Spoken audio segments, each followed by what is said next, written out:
Assalamualaikum warahmatullahi wabarakatuh. Alhamdulillah alladzi bi ni'matihi tatimmus salihat. Segala puji bagi Allah Jalla Jalaluh yang karena nikmatnya kebaikan-kebaikan menjadi sempurna. Di antara nikmat agung yang Allah berikan kepada hamba adalah nikmat bisa hadir ke majelis ilmu, datang menuntut ilmu, di mana Rasul sallallahu alaihi wasallam mengatakan, man yuridillahu bihi khairan yufaqihu fid din. Barang siapa yang Allah menginginkan kebaikan buat dia, jadi tanda, indikator Allah ingin kebaikan buat seorang hamba, yufaqihu fiddin. Allah bikin orang itu memahami agama, belajar, mengkaji, dan harapan dari ilmu yang didapatkan adalah untuk diamalkan dalam kehidupan ini. Allahumma salli wa sallim ala abdika wa rasulika Sayyidina wa maulana Muhammadin wa ala alihi wa ashabihi ajma'in. Amma ba'd. Malam ini tanggal berapa? Malam 26 Rajab 1447 Hijriah. Artinya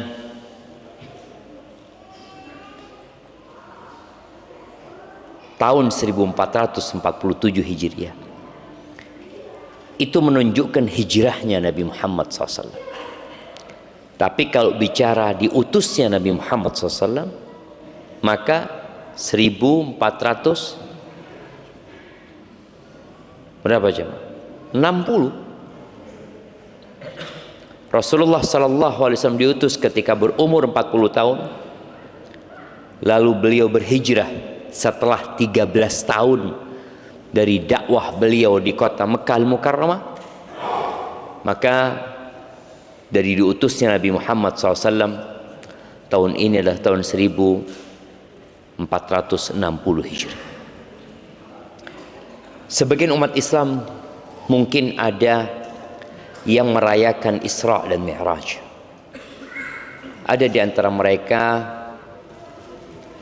yang berusaha untuk mengingatkan umat Islam dengan kewajiban sholat 5 waktu. Padahal seharusnya kita mengingatkan orang untuk sholat itu ya setiap saat. Dan tanda peringatan sholat itu setiap hari adalah dengan dikumandangkannya azan. Itu mengingatkan semua untuk sholat. Walaupun kita tahu disyariatkannya azan ini bukan di kota Mekah, tapi di kota Madinah. Setelah umat Islam Allah beri kesempatan membangun masjid yang sebelumnya mereka nggak bisa sholat di masjid. Kalaupun sholat di Masjidil Haram akan diganggu oleh orang-orang musyrikin. Akhirnya mereka sholatnya di rumah. Mungkin kumpulnya di rumahnya Al-Arqam ibn Abil Arqam. Tapi tatkala hijrah ke kota Madinah, para sahabat mulai melaksanakan sholat berjamaah. Tapi mereka nggak tahu waktu sholatnya kapan.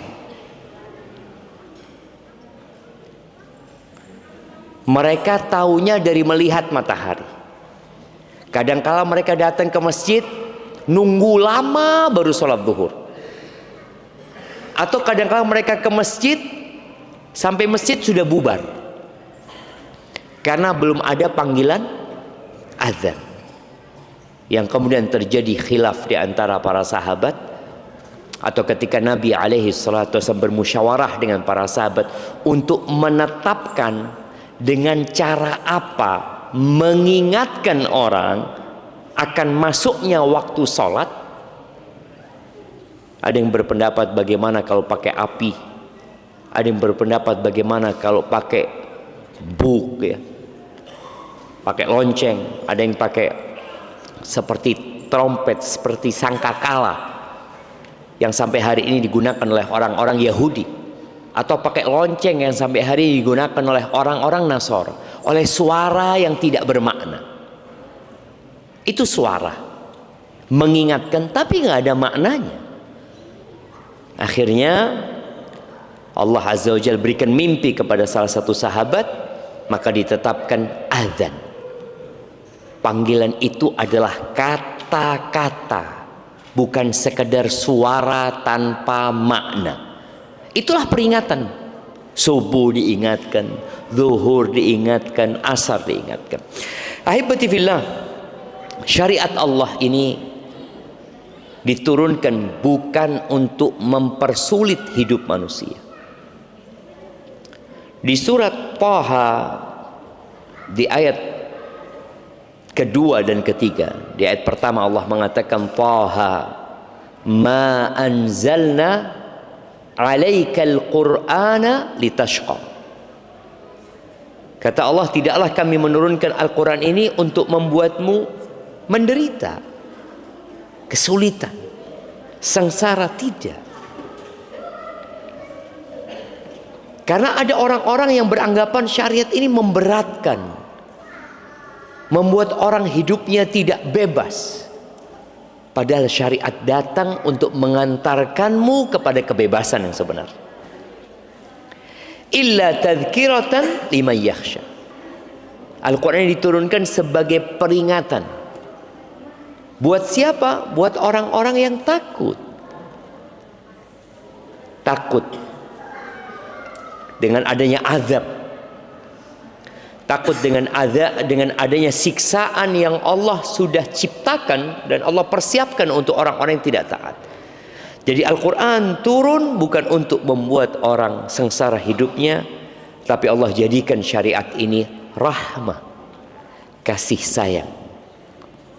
Oleh karena itu setiap kita membaca surat-surat dalam Al-Quran, kita akan mendapati Bismillahirrahmanirrahim,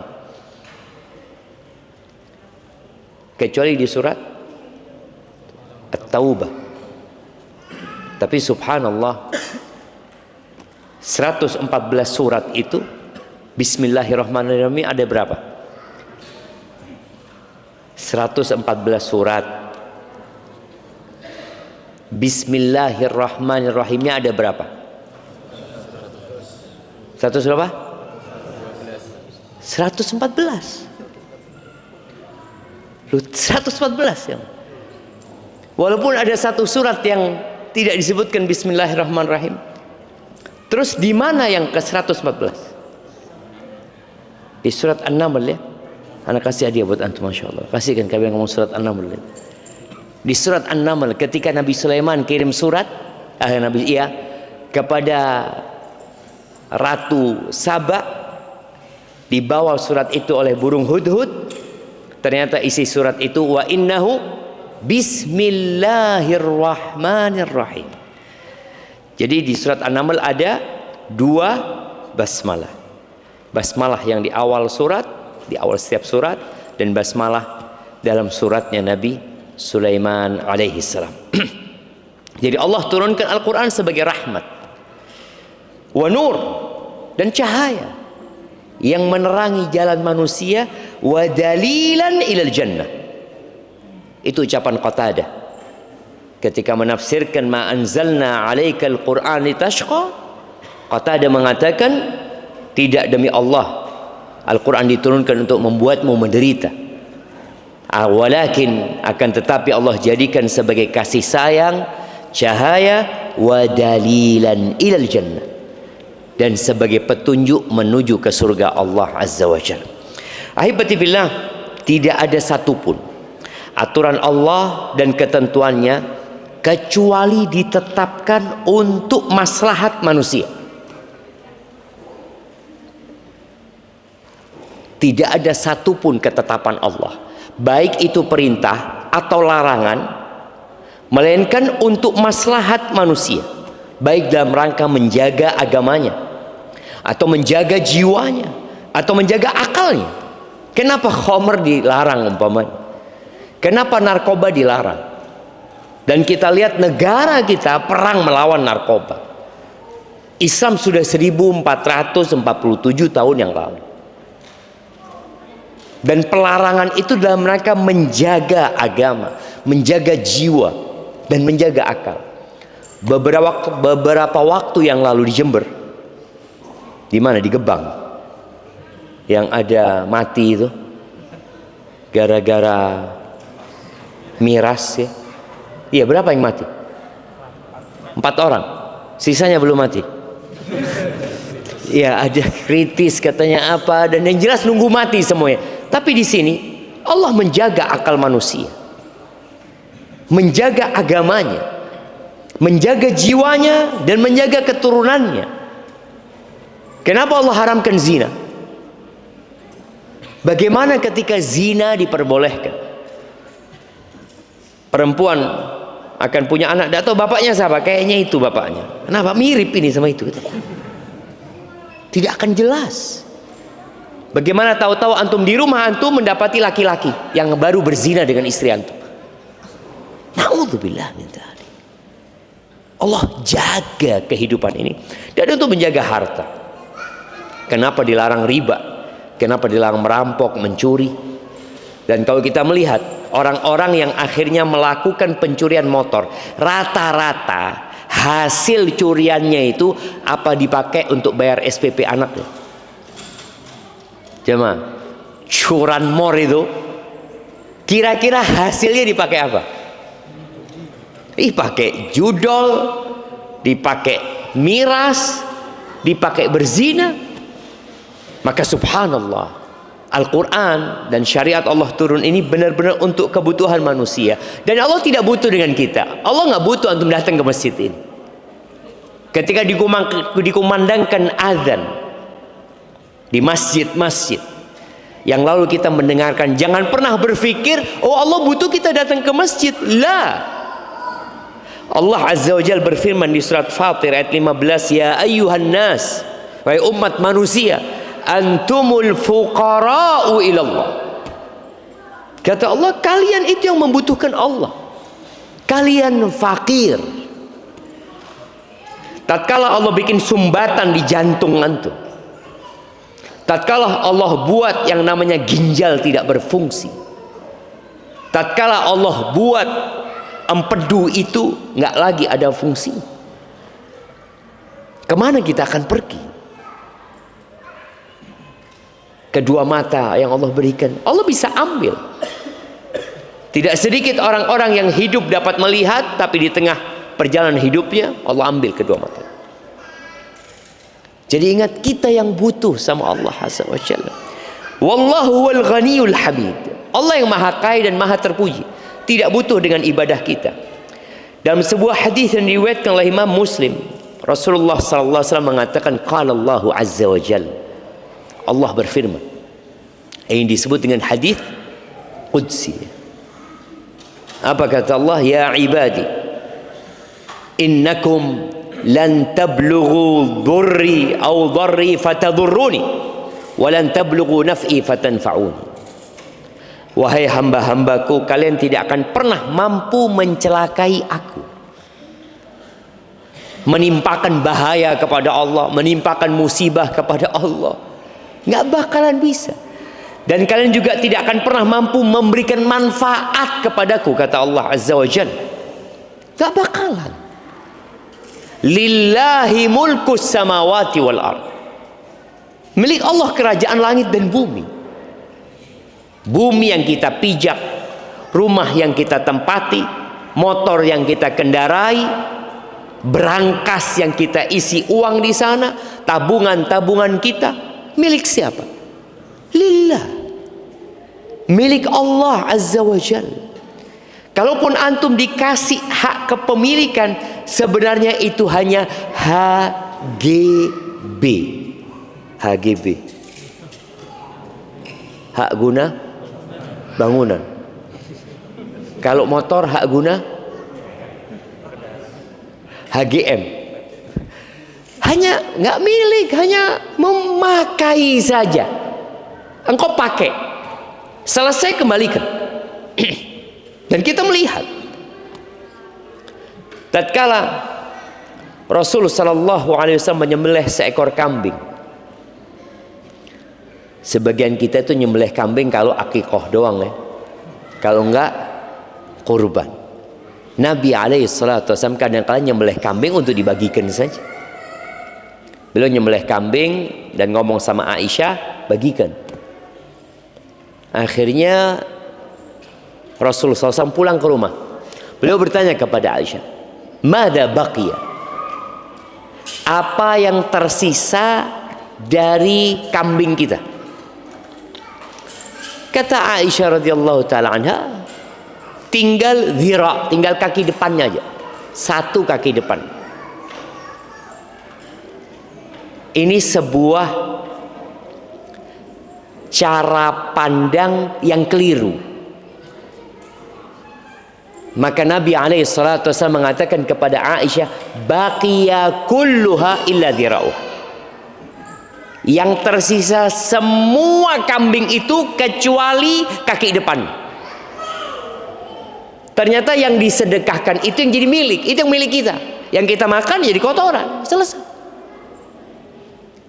Maka Allah nggak butuh dengan ibadah kita. Kita yang membutuhkan.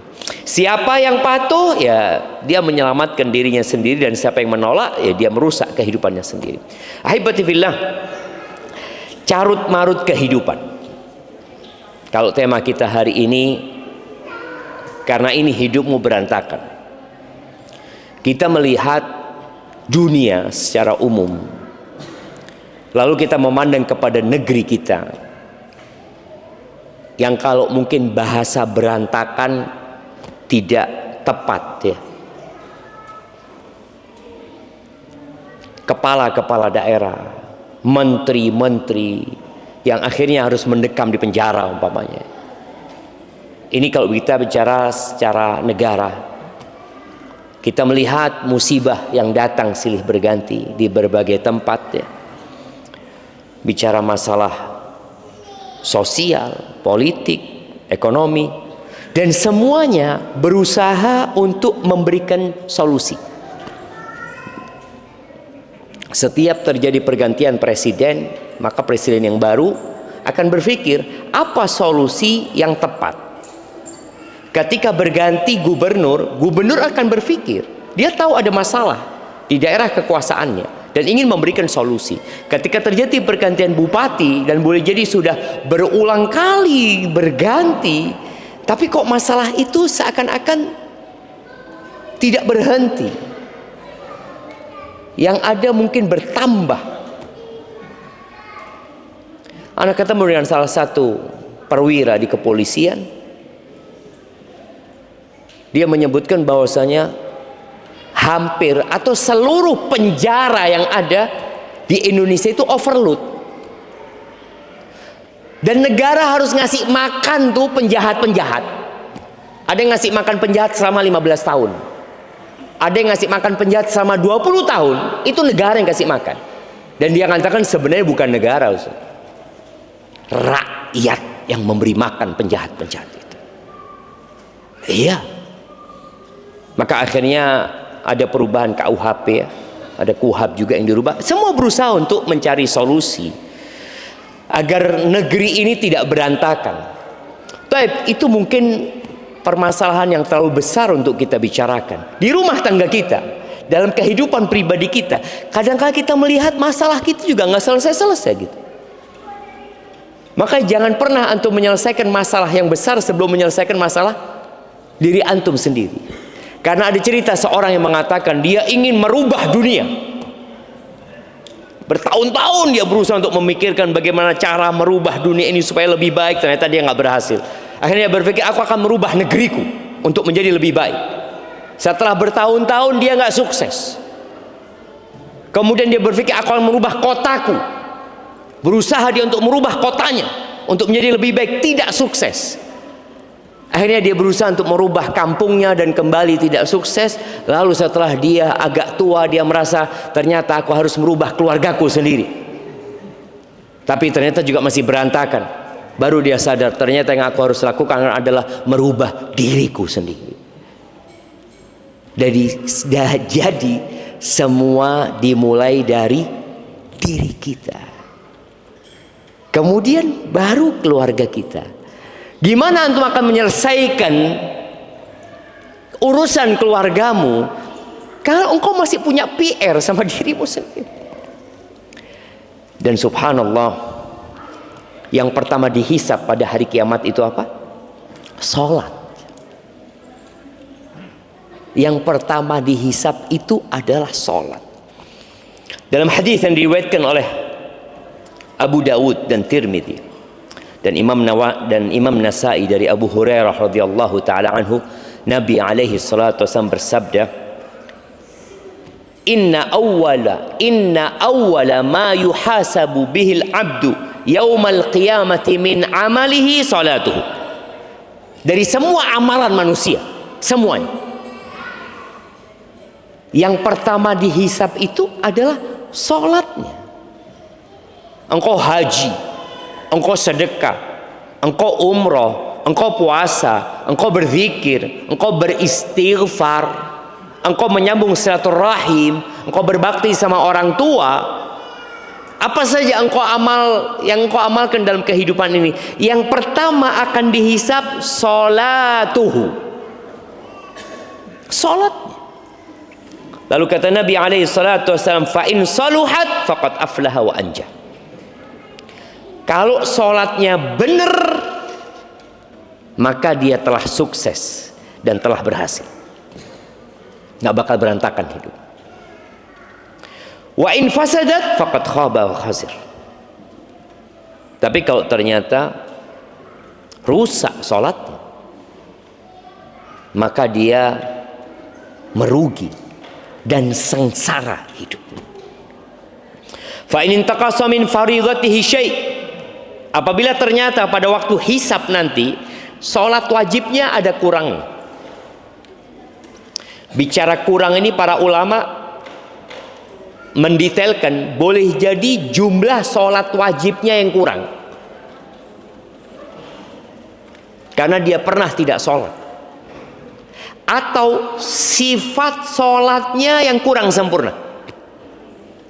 Salatnya kalau dihitung dia salat selama 50 tahun, jumlah salatnya pas 50 tahun.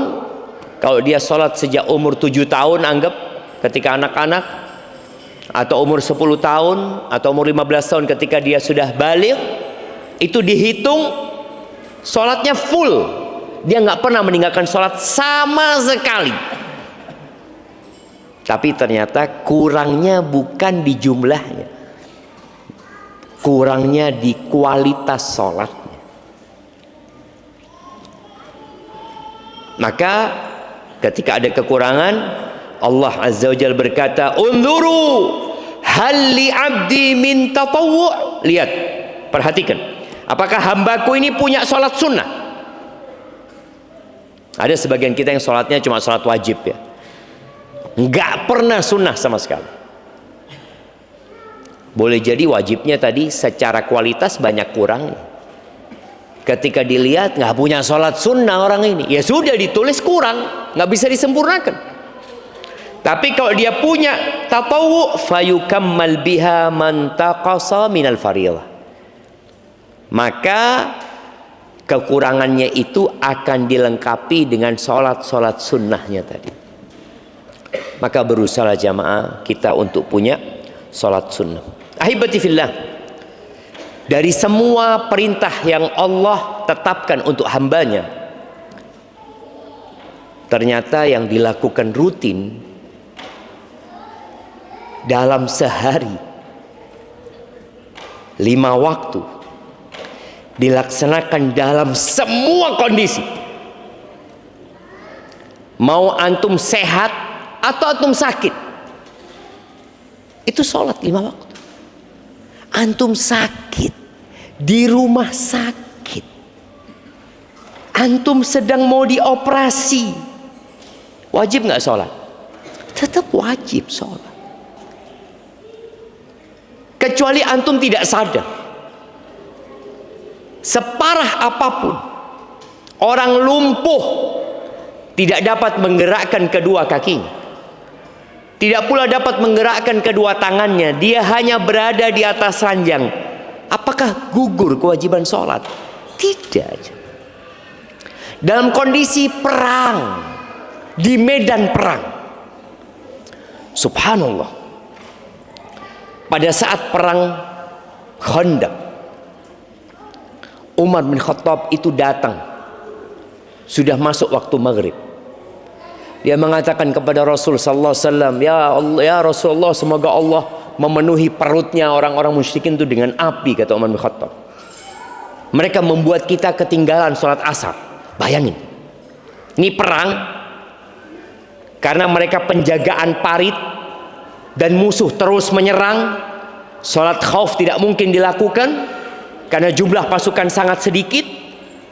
Maka subhanallah, pada waktu itu Umar sampai ketinggalan sholat asar, maghrib. Ketika laporan kepada Nabi alaihi salatu wassalam, apa kata Nabi Muhammad SAW? Wallahi ma sallaina. Demi Allah, kita belum ada yang sholat.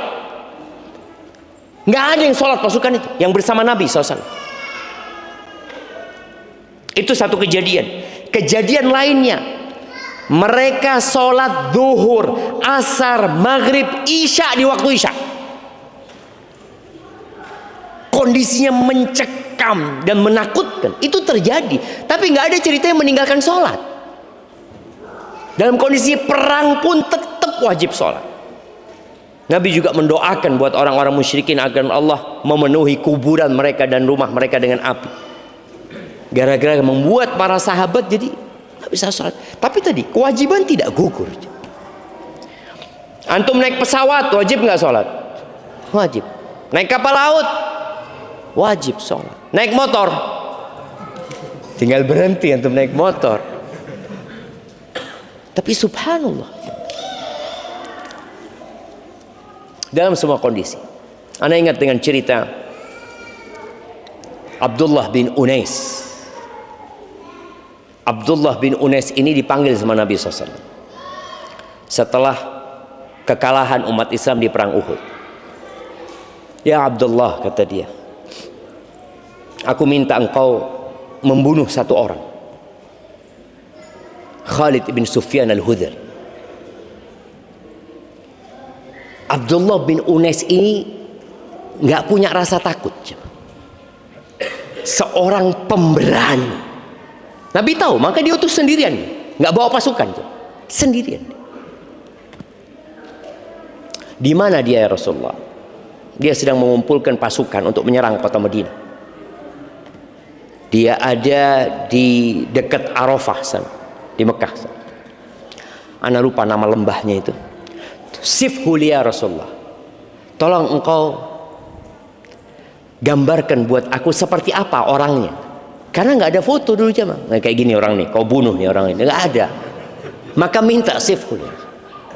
Karena sebelum peperangan terjadi lebih baik provokatornya dibunuh. Jadi korbannya tidak banyak gitu. Kata Nabi SAW, "Idza ra'aitahu," engkau kalau melihat orang ini, tajid fi nafsika kusya'rira, engkau akan merinding. Kata Abdullah, ya Rasulullah, aku nggak pernah takut sama orang itu. Iya, tapi engkau kalau ngelihat orang ini, ka'annaka ra'aita syaitan, kau kayak ngelihat setan. Berangkat sendirian sampai ke tempat yang sudah ditentukan, yang sudah disebutkan sama Nabi Muhammad SAW, ketemu sama orang ini dan betul merinding. Abdullah bin Unais yang nggak pernah takut ngelihat orang ini, betul ini sudah kata Nabi SAW orang. Pada waktu itu sudah masuk waktu asar. Kata Abdullah bin Unais, aku sholat sambil jalan. Sambil jalan aku sholat karena takut kehilangan waktu asar. Jadi ketika menuju kepada Khalid bin Sufyan al-Hudhali ini, aku sholat sambil jalan kaki jemaah. Aku mengisyaratkan dengan mata, kalau lagi ruku, kalau lagi sujud jemaah. Karena khawatir kalau dia sholat ketahuan. Kalau dia sholat boleh jadi sudah pergi orangnya. Maka dia Sholat sambil berjalan, supaya kita tahu kewajiban ini tidak gugur dalam semua kondisi. Dan bagaimana Abdullah bin Unais mementingkan dia sholat. Dia tidak mengatakan aku selesaikan pekerjaanku dulu. Dia nggak tahu kapan selesainya pekerjaan. Dia punya tugas untuk membunuh orang ini. Kapan selesainya wallahu a'lam. Maka dia sholat. Sebagian kita kan nunda sholat, bentar lagi lah, bentar lagi, untuk selesai ini aku akan sholat. Nggak selesai pekerjaan. Akhirnya ketika sudah selesai sholat, dia ngobrol sama Khalid bin Sufyan al-Hudhali. Engkau dari mana? Aku dengar, katanya Abdullah bin Unais, engkau sedang mengumpulkan pasukan untuk menyerang orang ini. Iya betul, aku ingin bergabung sama engkau, kata dia. Oh bagus, kata dia. Akhirnya jalan, ini lagi mau bikin tenda buat ada perempuan-perempuan di sana jemaah. Sambil jalan dipotong kepalanya jemaah. Terus pulang ke kota Madinah. Sampai kota Madinah, Nabi alaihissalatu wassalam melihat Abdullah bin Unais. Lalu beliau mengatakan alaihissalatu wassalam, aflahal wajah. Ini wajah orang yang berhasil. Kan kelihatan jemaah. Antum kalau lagi gagal kan, aduh, ini wajahnya orang yang berhasil, kata Nabi SAW. Tadi ingat, sholat ini tidak ada ceritanya rukhsah ditinggalkan. Yang ada musafir punya rukhsah untuk mengqasar dan ada rukhsah untuk menjama, tapi meninggalkan nggak ada. Sakit, aku masih sakit, insya Allah nantilah kalau aku sembuh aku baru mau sholat. Gitu. Lu engkau yakin bisa sembuh? Ya, optimis. Ya, optimis. Tapi kalau engkau mati, ya semoga dimaafkan sama Allah. Nggak bisa. Inna salata kanat 'alal mu'minina kitaban mauquta. Salat ini kewajiban yang telah ditetapkan atas umat Islam yang waktunya sudah ditetapkan. Maka ketika antum melihat hidup antum berantakan, boleh jadi masalahnya di sholat antum yang belum benar. Anda sudah sholat 5 waktu di masjid, coba perhatikan. Antum di masjid, tapi selalu masbuk. Alhamdulillah loh Ustaz, daripada nggak ke masjid. Ya sudah, itu tanda berantakan sudah antum. Apalagi yang tidak sholat sama sekali. Sholat ini adalah poros hubungan manusia dengan Allah Azza wa Jalla. Rukun Islam yang kedua. Jadi kalau kita lihat sholat ini bukan sekedar ritual ya. Ada orang berpikir yang penting saya sholat. Enggak. Ini pusat kehidupan ruhani antum sebagai hamba dengan Sang Pencipta. Maka Rasul sallallahu alaihi wasallam menyebutkan posisi terdekat hamba dengan Tuhannya kapan? Ketika sujud. Di posisi antum merendah kepada Allah, di situ antum dekat sama Allah Azza wa Jalla. Antum seakan-akan berbisik kepada bumi, mengatakan subhana rabbiyal a'la wa bihamdi. Antum mengatakan Allahumma inni as'alukal jannah wa a'udzubika minan nar. Antum seakan-akan berbisik dengan bumi, tapi Allah yang di atas arsy mendengar, dan itu posisi terdekat antum sama Allah Azza wa Jalla. Adanya di sholat. Oke, kita berdoa, tapi posisi nggak seperti ketika sujud. Bagaimana ketika antum menghadap ke kiblat? Di saat yang bersamaan seluruh umat manusia di muka bumi ini menghadap ke kiblat. Lalu dia mengatakan Allahu Akbar. Dia tidak sedang mengabdi kepada Ka'bah, tidak. Ka'bah hanya sebagai penentu arah buat mereka, tapi hati mereka bersama Allah. Allahu Akbar. Bayangin nih, surat atau satu-satunya surat yang wajib dihafal cuma Al-Fatihah. Al-Fatihah. Dan surat yang paling afdal adalah Al-Fatihah. Seakan-akan semua isi Al-Quran itu terangkum di Al-Fatihah. Disebut Ummul Kitab. Pusatnya kitab itu Al-Fatihah. bagaimana antum memuji Allah Azza wa Jal, dan kondisi antum sholat itu sedang berbicara dan berdialog sama Allah Azza wa Jal.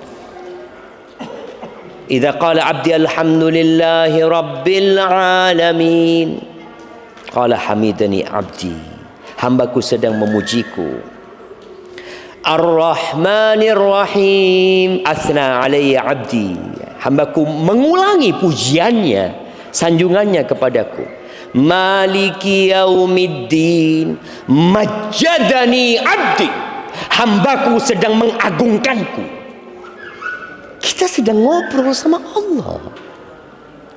Tatkala kita mengatakan iyyaka na'budu wa iyyaka nasta'in, hadza baini wa baina abdi, ini paruan antara aku sama hambaku. Wali abdi ma sa'al, buat hambaku apa yang dia pinta.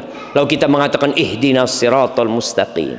Tapi sayangnya tadi sholat kita berantakan kadang-kala jamaah. Kita sholat memikirkan solusi, dan ana sendiri sama. Ya mungkin nggak sama, ana lebih parah boleh jadi. Afwan kalau ana ngomong gitu. Kadang-kala ana sholat, ana sedang punya masalah yang ana hendak selesaikan. Setan itu datang membuat kita berpikir. Kita berpikir kalau sholat memikirkan masalah itu akan ada solusi. Nggak ada. Yang ada sholat antum tidak khusyuk. Ruku antum pun tidak jadi ruku.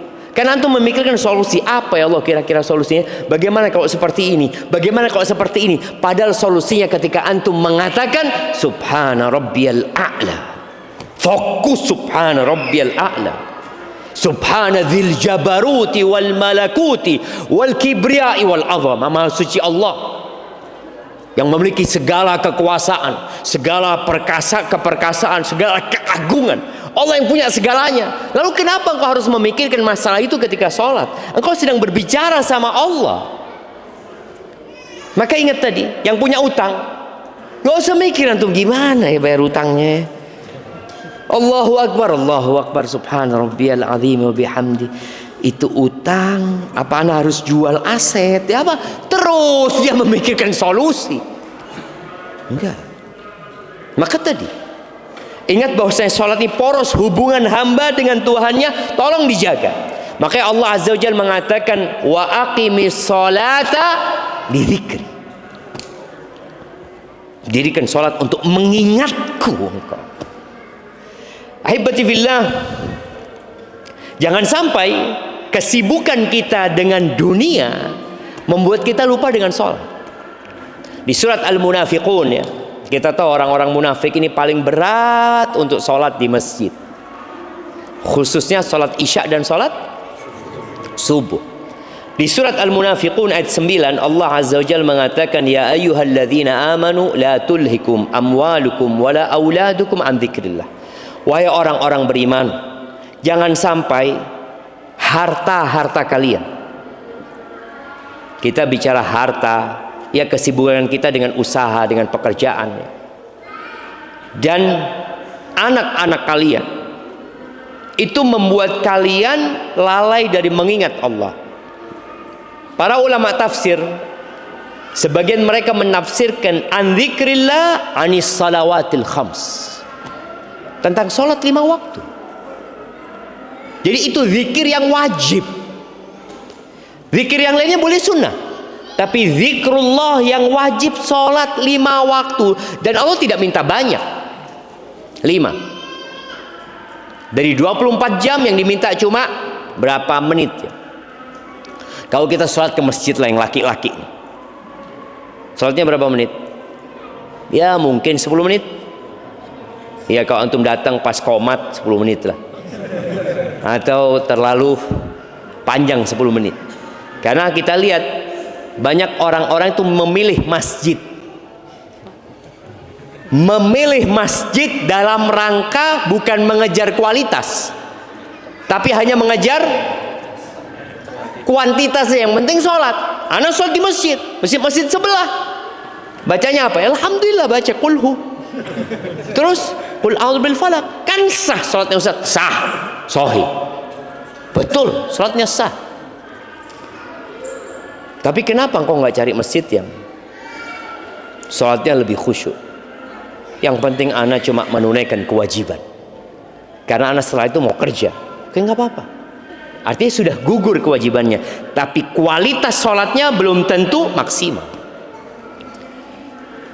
Yang kedua, orang yang meninggalkan sholat. Kalau tadi kita bicara sholat itu adalah poros hubungan hamba dengan Allah Azza wa Jalla, dan itulah zikrullah yang wajib. Yang kedua, meninggalkan sholat menyebabkan rusaknya moral dan perilaku. Tadi berbagai macam masalah yang ada itu rusaknya moral, rusaknya karakter seseorang, perilaku orang-orang yang tidak benar umpamanya. Boleh yang saat ini masih ada di penjara atau yang di luar penjara, yang menunggu giliran masuk penjara, yang sedang antrian karena penjaranya full. Apa yang harus dilakukan sama orang-orang gini? Maka perlu diperbaiki sholat. Ada satu orang kerja di KPK, kerja di MK, kerja di berbagai macam lah, dia di Jakarta. Dia ngomong, Ustaz, kalau lihat Ustaz, orang-orang ini sholat duhurnya full di masjid Ustaz, tapi kelakuannya belum benar. Berarti sholatnya belum benar. Kalau sholat duhur di masjid, sejak zaman dulu orang-orang munafik sholat duhur di masjid. Asar di masjid, sejak dulu. Maghrib dulu. Isya sama subuh ini yang perlu diperhatikan. Nanti kalau bicara ibadah yang berat dilakukan, itu orang munafik akan sulit untuk mengerjakannya kecuali dalam kondisi kusala, malas, ria'an nas, ria. Berarti sholatnya belum benar.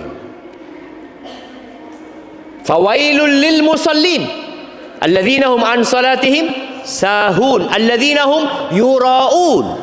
Celaka tuh orang salat. Wa yamna'unal ma'un. Kenapa mereka celaka salat? Yang pertama, mereka asal-asalan salatnya. Yang kedua, riya. Yang ketiga, tidak baik dengan manusia. Wa yamna'unal ma'un. Tetangganya pinjem barang yang sebenarnya nggak akan berkurang. Contoh pinjem selang. Kira-kira kalau selang dipinjem 5 meter, baliknya jadi berapa? Jadi 4 meter. Kan enggak jamaah, tetap 5 meter gitu. Tapi ada orang yang bakhil jamaah. Ada sholat itu tidak merubah perilaku dia, ada masalah sama dia. Allah Azza wa Jalla berfirman di surat Al-Ankabut ayat 45, Inna salata tanha anil fahsya'i wal munkar. Sesungguhnya salat itu mencegah dari perbuatan keji dan mungkar. Ana masih ingat ya, dengan Ustadz Jeffrey Al-Bukhari. Antum pernah dengar beliau ya? Taib, kita dengarkan adzan dulu.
siratullah. Allahumma salli wa sallim ala Muhammad. Ya, Ustaz Jeffrey Al-Bukhari rahimahullahu ta'ala, beliau sempat ngobrol sama ana waktu ana di Madinah. Dia sempat rusak, dia ngomong. Sempat akhirnya salah pergaulan. Tapi dia ngomong, satu yang gak pernah ana tinggalkan, sholat, kata dia. Jadi pada saat dia sama kumpul sama teman-teman yang gak benar, ketika masuk waktu sholat, ana mesti sholat, kata dia. Karena ana ingat sama pesan ibu ana gitu loh, abahnya sudah meninggal, kata dia. Terus kata dia, itu akhirnya dia Allah kasih taubat ya, sehingga meninggalkan pergaulan itu. Dan Allah sudah menetapkan dalam surat Al-Ankabut ayat 45, inna salata tanha 'anil fahsya'i wal munkar. Salat itu, sesungguhnya salat itu mencegah dari perbuatan keji dan mungkar. Kalau salat nggak ada, seakan-akan antum berbuat itu nggak ada remnya. Syahwat sulit dikendalikan, dosa terasa ringan, maksiat menjadi kebiasaan. Maksiat menjadi kebiasaan. Tapi ketika ada waktu sholat, kemudian antum berusaha untuk sholat, kebiasaan itu akan berusaha untuk ditinggalkan. Tapi tolong sholatnya yang benar ya. Jadi kalau bicara awal hidup berantakan itu, ya dari dia mulai meremehkan sholat, kemudian meninggalkan sholat berujung kepada kehidupan yang sempit ya, yang penuh dengan kegelisahan.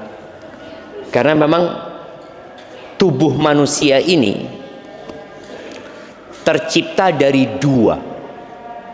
Ada unsur tanah yang butuh gizi, butuh makanan ya. Ada ruh yang Allah tiupkan di dalamnya. Yang makanan ruh ini adalah sholat, zikrullah tabaraka wa ta'ala.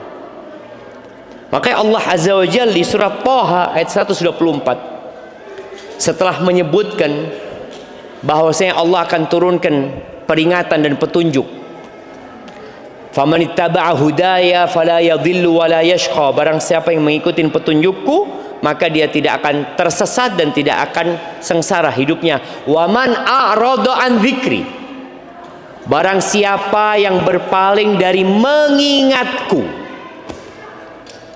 Dan mengingat, puncak dari mengingat Allah adalah sholat itu sendiri, rukun Islam. Kalau bicara puasa setahun sekali, haji seumur hidup sekali, zakat ya kalau sudah sampai nisabnya setahun sekali atau pada waktu panen, sholat tiap hari 5 kali. Maka barang siapa yang berpaling dari mengingatku, fa innalahu ma'isyatan dhanka, ya sudah berantakan hidup. Dia akan hidup menderita. Bukan berarti dia miskin ya, boleh jadi kaya, tapi hatinya gelisah, hidup penuh dengan konflik, tidak tenang meski bergelimang harta. Ini menjadi hal yang perlu kita renungkan bersama. Kita punya masalah, ada kondisi berantakan, ya sholat. Dan kalau bicara meninggalkan sholat, ini ciri-ciri kehancuran generasi. Generasi yang rusak itu yang nggak sholat. Kalau sudah nggak sholat, dia akan mengikuti syahwat. Allah berfirman di surat Maryam ayat 59, fa khalafa min ba'dihim khalfun, maka datanglah setelah mereka satu generasi. Ini setelah generasi para nabi, hamba-hamba Allah yang soleh. Apa kriteria generasi ini? Adha'us salata wattaba'us syahawati. 2, mereka menyia-nyiakan sholat, baik menyia-nyiakan dengan meninggalkan sholat secara total atau mereka sholatnya asal-asalan. Adha'us sholat, mereka tidak mendirikan sholat. Dampaknya apa? Wattaba'us syahawati, dan mereka mengikuti syahwat. Yang tadi seharusnya sholat mencegah dari perbuatan keji dan mungkar, gara-gara mereka menyia-nyiakan sholat, mereka akan mengikuti syahwat. Kalau syahwat sudah jadi pemandunya, guide-nya itu syahwat. Kalau antum berangkat wisata ke Bali atau kemana lah, terus yang menjadi pemandu antum itu syahwat, kira-kira diantarkan kemana? Diantarkan ke tempat-tempat yang baik? Tidak. Lalu kata Allah, fasawfa yalqauna ghayya, maka mereka akan menemui ghayya. Ghayya ini boleh jadi bermakna kesesatan, dan di antara para ulama ada yang menafsirkan ghayya, beberapa riwayat dari para sahabat yang mengatakan bahwasanya ghayya itu adalah wadin fi jahannam, lembah di neraka, min qayhin ba'idil qa'r khabithit ta'am. Lembah ini sangat dalam, jadi dasarnya itu sangat dalam sekali, rasanya sangat busuk. Akan dilemparkan ke tempat itu siapa? Orang-orang yang mengikuti syahwatnya. Kapan dia mengikuti syahwatnya? Ketika menyia-nyiakan sholat. Antum merasakanlah. Antum merasakan ketika antum sholat sudah tidak sempurna, posisinya antum akan mudah mengikuti syahwat. Sholat sudah nggak khusyuk, tadi sholat ya masbuk, yang awalnya sering sholat ke masjid, tahu-tahu sholatnya di rumah, ya kan tetap sah Ustadz. Oh iya, tapi di masjid antum dapat 27. Di masjid setiap langkah antum jadi pahala, jadi penghapusan dosa, diangkat derajat. Nabi aja sallallahu alaihi wasallam hampir-hampir membakar rumah orang-orang yang nggak jamaah ke masjid. Kalau bukan karena ada wanita dan anak-anak udah dibakar tuh. Maka tolong perhatikan sholat. Pokoknya kalau antum sholatnya bener, yakin urusan antum nggak berantakan. Kalau antum mengatakan anak sholat 5 waktu di masjid, belum tentu benar. Yang tahu dengan kualitas sholat antum diri antum. Orang tahu, oh fulan masya Allah Ustaz 5 waktu di masjid Ustaz, belum azan sudah di masjid. Jamaah pada pulang semua, dia belum pulang. Kenapa? Mikiri utang masih belum pulang dia, umpamanya seperti itu. Artinya ada masalah dia. Boleh jadi sholatnya mikirin utang, sholatnya pun dia sedang memikirkan hutangnya. Nah, kemudian meninggalkan sholat ini termasuk pembeda antara iman dan kekafiran. Jadi kalau bicara dosa besar, di antara dosa zina, minum, macam-macam itu jamaah, sholat ini, orang kalau meninggalkan sholat, keislamannya diragukan.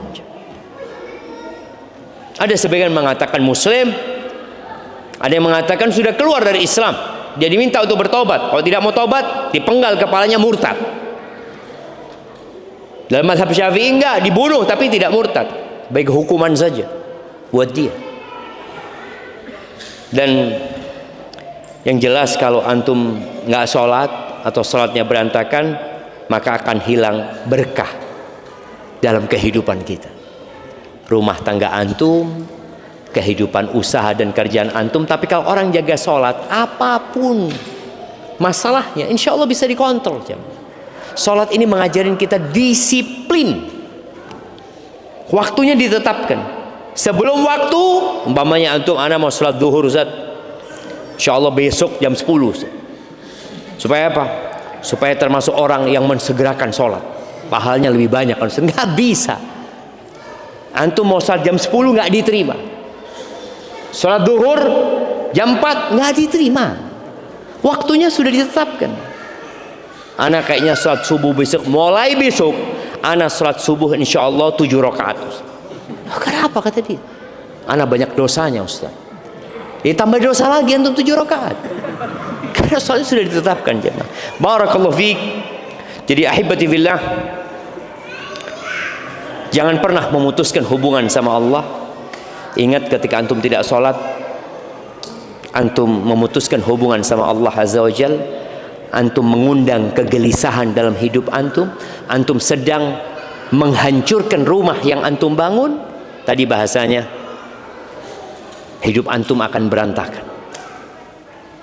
Tapi kalau sholatnya benar, semuanya benar. Ingat, bicara sholatnya benar itu bukan hanya bicara jumlahnya yang benar, bukan hanya pelaksanaannya di masjid, tapi bagaimana kita menghadirkan ruh dalam sholat itu dengan kekhusyuan itu sendiri. Barakallahu fikum. Taib, ini ada pertanyaan yang masuk. Assalamualaikum WRWB. Maaf Ustadz, izin bertanya. Antum kalau jawab kayak apa? Waalaikumsalam WRWB juga gitu jamaah. Ini jangan terlalu bakhil lah jamaah. Doa itu jangan disingkat. Assalamualaikum warahmatullahi wabarakatuh. Tentunya beda ketika antum menulis Assalamualaikum warahmatullahi wabarakatuh dan tulisan antum nanti ditimbang di mizan pada hari kiamat, berbeda dengan tulisan Assalamualaikum WRWB. Assalamualaikum warahmatullahi wabarakatuh berbeda dengan WRWB. Maka tolong ketika antum menulis, ingat dengan mizan, karena akan ditimbang apa yang antum sedang tulis. Maaf Ustadz, izin bertanya, gimana biar kita cepat umroh? Minta tutorialnya agar cepat umroh. Ya berangkat aja antum. Kalau cepat umroh ini kita tahu, ibadah umroh dan haji ini hanya untuk yang mampu. Antum bisa mendapatkan pahala umroh dan haji tanpa ke Mekah. Sholat subuh, duduk, berzikir sampai matahari terbit, kemudian sholat 2 rakaat, udah dapat pahala umroh dan haji yang sempurna. Itu kalau bicara pahala.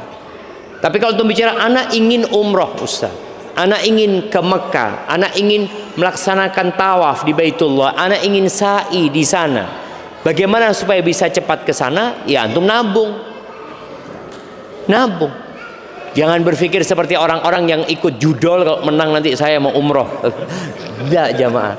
Karena ada orang-orang kayak gitu jamaah. Dia berpikir nanti saya mau umroh Ustaz, kalau menang gitu kan. Enggak. Jadi antum nabung, niat, dan semoga Allah mudahkan. Sambil terus berdoa ya. Dan anda doakan yang belum bisa berangkat umroh segera umroh jamaah. Bismillah, afwan Ustaz, izin bertanya. Qadarullah, bulan ini saya terkena efisiensi karyawan di kantor. Awal saya bekerja di perbankan selama 10 tahun. Lalu saya hijrah dan membuka usaha kecil-kecilan di rumah. Dan beberapa barang terjual untuk kebutuhan hidup karena penghasilan dari toko tidak cukup untuk biaya pendidikan dan rumah tangga. Lalu saya mendapat pekerjaan lagi di lembaga sosial. Harapan saya bisa bekerja sambil belajar untuk tabungan akhirat. Dan di tahun ini saya terdampak efisiensi karyawan sehingga harus diberhentikan. Pertanyaan saya, apakah ini merupakan dampak dari dosa-dosa saya di masa lalu dan keputusan-keputusan yang tanpa dipikir dan menyebabkan hidup saya berantakan? Mohon nasihatnya dan pencerahannya Ustaz. Iya, yang pertama Anda minta maaf sebelumnya buat teman-teman yang tatkala dia punya masalah, dia berpikir ini gara-gara masa lalu. Boleh jadi gara-gara masa lalu, tapi boleh jadi karena dosa antum hari ini. Jangan pernah berpikir antum sudah selesai. Sejak anak hijrah, anak sudah nggak pernah berbuat dosa Ustaz. Jadi kalau ada masalah, dosa masa lalu, masalah dosa masa lalu. Ini menunjukkan ada ujub di diri antum. Seakan-akan itu udah nggak berbuat dosa lagi gitu. Iya, maksudnya anak nggak berbuat dosa besar. Kalau dosa kecil masih terus-terusan Ustaz. Iya, dosa kecil ini kalau terus-terusan dilakukan jadi besar. Maka apa yang antum alami, antum harus meyakini itu terjadi karena takdir Allah Azza wa Jalla. 50.000 tahun sebelum penciptaan langit dan bumi sudah dicatat antum akan diberhentikan. Sudah ada. Tatkala antum diberhentikan, apa yang seharusnya antum katakan? Inna lillah, sesungguhnya kami itu milik Allah. Wa inna ilaihi raji'un, dan sesungguhnya kami akan kembali kepada Allah Azza wa Jalla. Lalu katakan, Allahumma ajurni fi musibati, ya Allah berikan pahala di musibahku ini, wa akhlif li khairan minha, dan berikan kepada aku ganti yang lebih baik. Ketika antum kena musibah, baca itu. Baik, yang kedua, Bicara rizki, ingat rizki antum bukan di tempat kerja itu. Rizki antum ada di langit. Di antara yang membuka pintu langit adalah beristighfar. Orang itu banyak berpikir ya harus bekerja. Iya, tapi tidak semuanya harus bekerja. Berapa banyak orang yang dapat rizki nggak kerja? Iya Ustaz, dia dapat warisan, ya alhamdulillah. Loh iya siapa? Ada kan orang nggak kerja. Ana masih ingat di Surabaya pas Sidoarjo ada anak SMA aja. Tahu-tahu dia dapat kiriman di rekeningnya 475 miliar. Anak SMA sudah kerja apa belum? Belum. Ternyata bapaknya mati dan itu pembagian warisan. Tapi setelah ditransfer itu langsung rekeningnya diblokir sama bank. Ini apa ini? Sahih. Tapi tadi ketika kita berpikir rizki itu dengan bekerja saja, enggak. Bekerja salah satu sebab mendapatkan rizki. Di antara pintu rizki itu adalah bertobat dan beristighfar. Nabi Nuh ketika berkata kepada kaumnya alaihi salam, "Faqultu astaghfiru rabbakum innahu kana ghaffara yursilis samaa 'alaikum midrara wa yumditkum bi amwal." Allah akan kasih buat kalian amwal, harta, wa banin, anak-anak, wa yaj'al lakum jannatin wa yaj'al lakum anhara. Allah akan buatkan untuk kalian sungai-sungai, kebun-kebun. Istighfar. Maka tadi buat teman-teman yang punya masalah selesai sholat, duduk istighfar. Ada istighfar setelah sholat yang 3 kali, ada istighfar umum. Antum duduk. Dan usahakan antum punya waktu istighfar. Yang duduk istighfar, enggak, saya istighfarnya sambil jalan, enggak apa-apa. Sambil jalan, sambil nyapu, tapi antum perlu punya waktu yang menghayati istighfar antum. Bagaimana Abdullah bin Umar bin Khattab radhiyallahu taala anhuma menghitung, atau sahabat yang lainnya juga. Rasulullah sallallahu alaihi wasallam sekali duduk beliau mengatakan, "Rabbighfirli wa tub alayya innaka antat tawwabur rahim." Rabbighfirli wa tub alayya innaka antat tawwabur rahim. 100 kali ya. Sekali duduk. Antum coba lakukan itu. Dan Nabi alaihi salatu wasallam kalau sudah mengamalkan sesuatu, beliau akan jaga tuh amalan. Idza amila amalan athbatahu. Maka berusaha. Jadi tadi antum di PHK, alhamdulillah. Kenapa alhamdulillah? Antum punya waktu untuk istighfar. Waktu antum yang biasanya untuk kerja dari jam 8 atau sampai jam 4, antum gunakan jam 8 sampai jam 4 duduk istighfar. Waduh, insya Allah bisa nggak jam? Kadang-kadang kita berpikir, ngapain istighfar? Ngapain? Itu sedang cari rizki. Itu juga pintu rizki. Tawakal. Boleh jadi di antara yang membuat rizki antum sempit dan hidup antum berantakan, antum menggantungkan kepada manusia, menggantungkan kepada sebab, lupa dengan pencipta sebab. Allah musabbibul asbab. Itu semua hanya sebab tadi. Ada orang yang bekerja jamaah, subhanallah. Ana masih ingat ya, ketika ana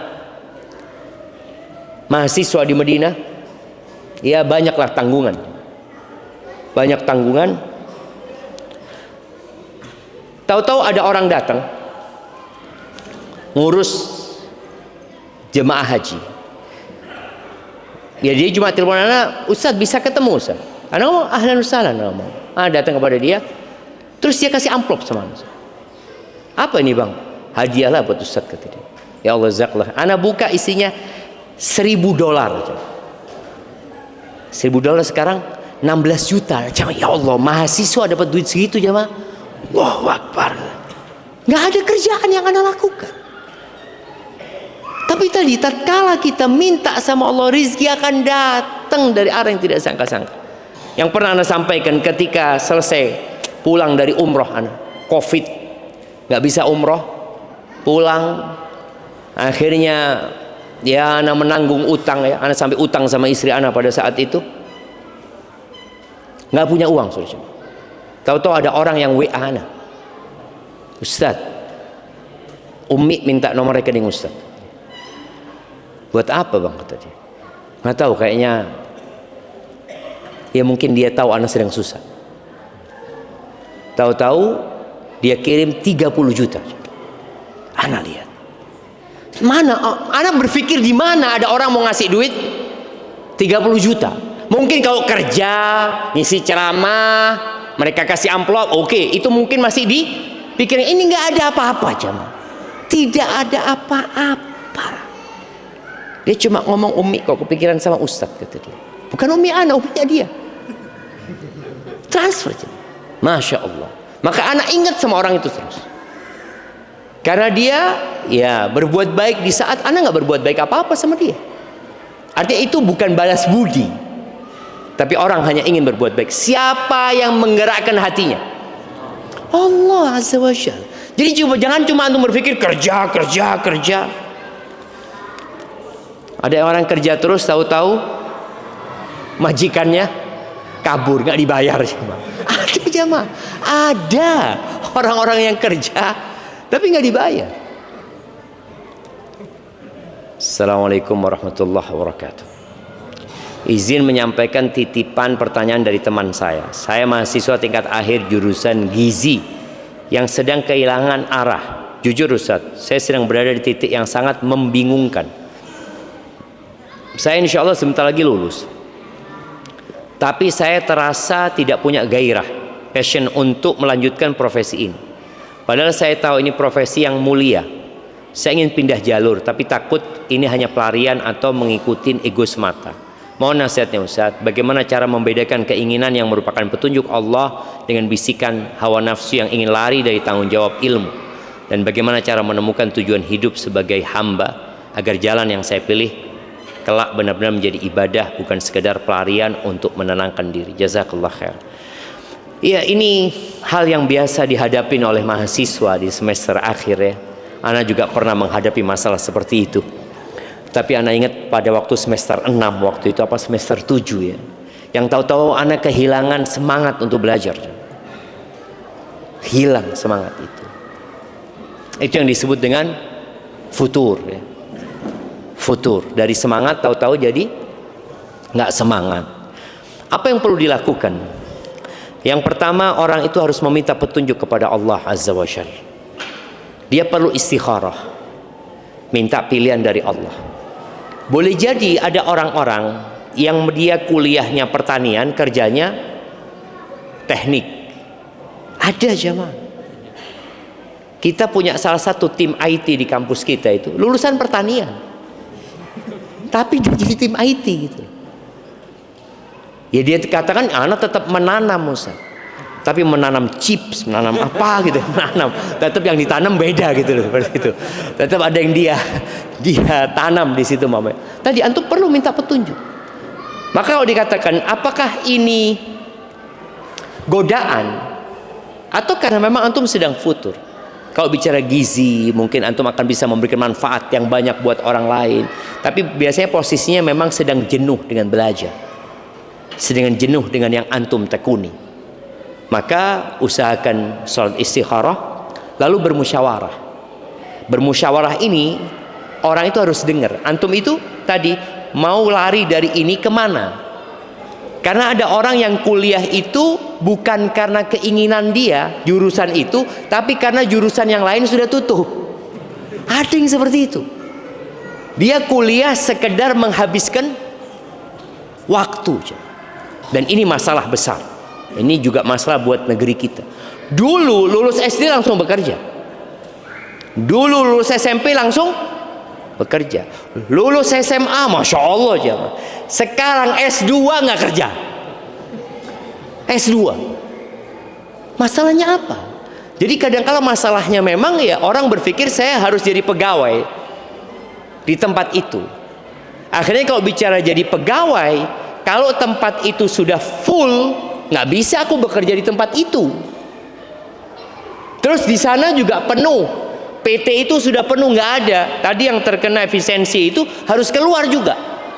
Karena kita berpikir bekerja itu harus ikut orang. Enggak. Boleh jadi antum yang di PHK, antum yang tidak diterima melamar pekerjaan, Allah sediakan buat antum usaha. Jadi berpikirlah, kalau saya nggak bisa diterima di tempat itu, ya saya akan usaha.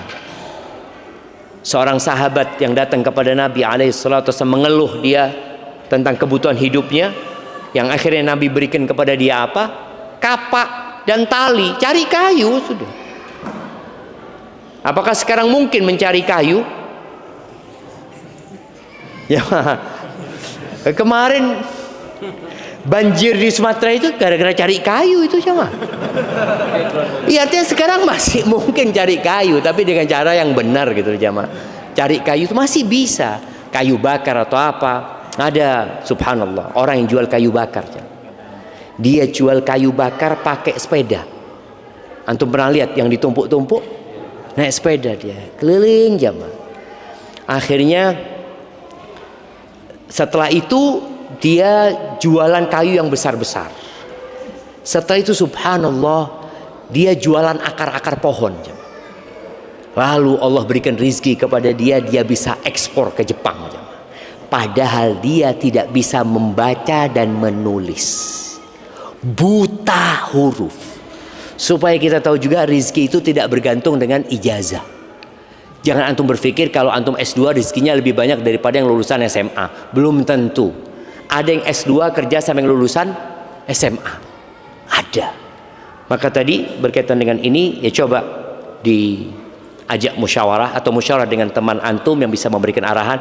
Antum memang condongnya kemana? Antum memilih jurusan itu kenapa dulunya gitu loh. Apa yang mendorong antum untuk memilih jurusan itu? Kalau ternyata dari awal ingin memberikan manfaat kepada orang, ya lanjutkan. Kalau ternyata enggak, sekedar ya karena nggak ada pilihan lain, ya masuk sana. Ya boleh jadi antum lulus, antum dapat ilmu, ya sudah. Semoga ilmu itu bermanfaat. Kalau pekerjaan boleh jadi nggak bekerja di ilmu yang dia pelajari, dan itu banyak sekali di negeri kita jamaah. Tapi intinya tadi, jangan pernah antum bergantung dengan melamar bekerja di tempat orang. Harus bekerja sama orang. Nggak harus jamaah. Pintu-pintu rezeki itu salah satunya adalah beristighfar, bertakwa kepada Allah, bertawakal, bersedekah, dan yang lainnya. Jazakumullah khair. Itu mungkin dapat Anda sampaikan, mungkin sisanya kita jawab di pertemuan yang akan datang. Subhanakallahumma bihamdika asyhadu an la ilaha illa anta astaghfiruka wa atubu ilaik. Assalamualaikum warahmatullahi wabarakatuh. Waalaikumsalam warahmatullahi wabarakatuh.